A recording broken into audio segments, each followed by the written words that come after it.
What's up, everybody?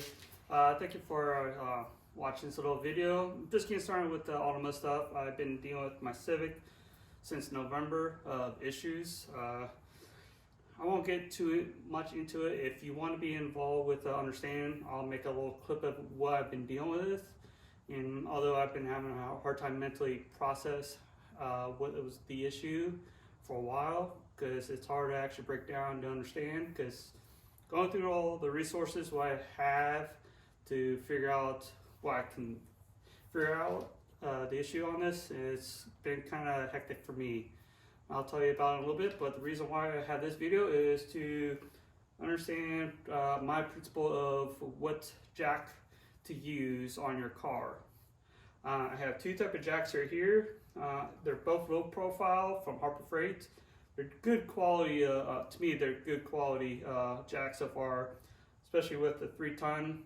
Mostly you can get 2.5 ton to 3 ton, 2.5 ton to 2 ton.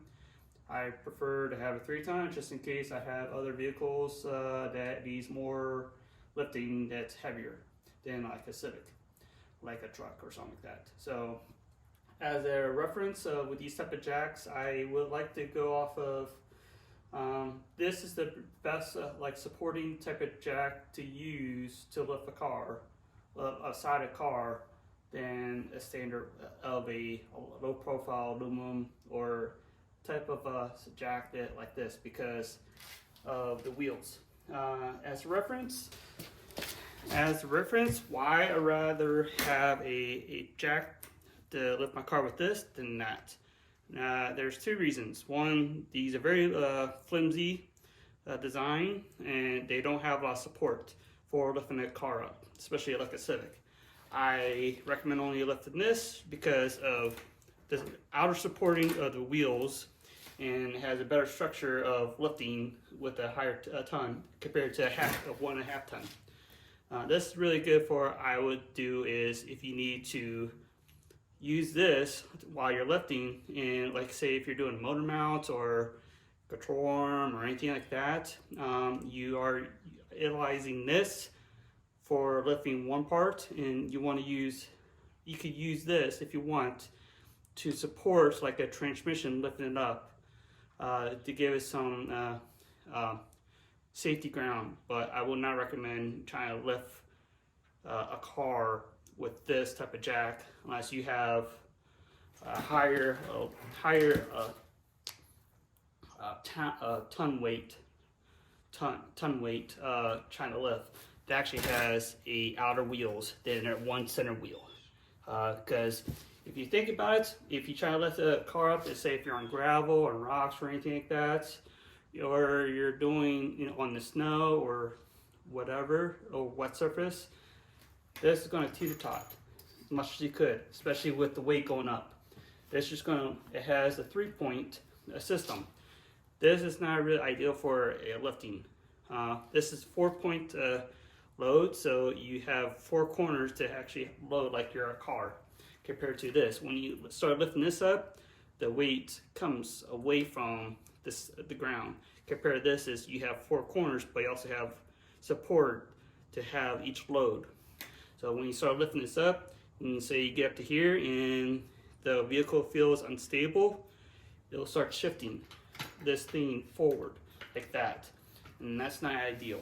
So recommend to any type of jacks, if you want to go Harbor Freight, that's awesome. Get a 4-point system on your wheels for your jack compared to 3-point. It's more safer for you and for anybody that's involved with it. So if you're going to a track like this, I already have a low profile 2.5 ton aluminum one just like that, but it's a 4-point that I'm going to also be using with me if I need to lift the car up at the track. I'm not going to use that just in case to lift a car, because yeah, it's very light. I could basically throw it if I want to, but I want to be safe, to be cautious at everything. So that's a fun fact for you if you really want to get involved with the Automotive. So understanding you want a 4-point, then the 3-point. Alright, I'm going to give you a quick reference what I mean about jack points. for this car. I'm using the gray one right now to lift the car up. I'm doing on the lower control arm on the back side because I'm going to use the 2 jack stands on the back, each where the pinch welds are, so I can lift the rear.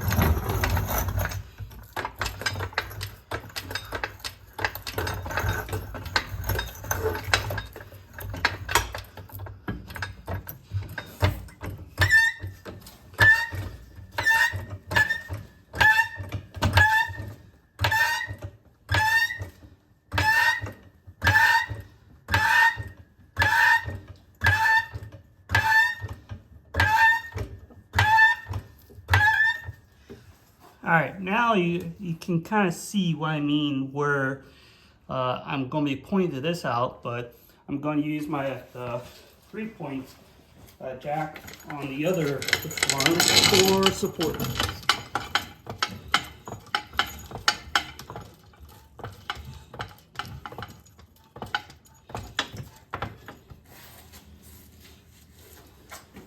Now I can put my jack stand under.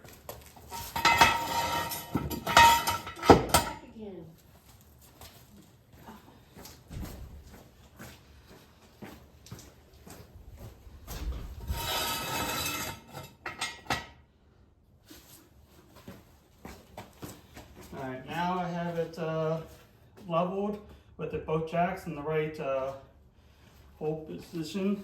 Now I can let off the supporting jack because I already have the driver's side rear up. Now this is out good. Now I can undo the passenger main one.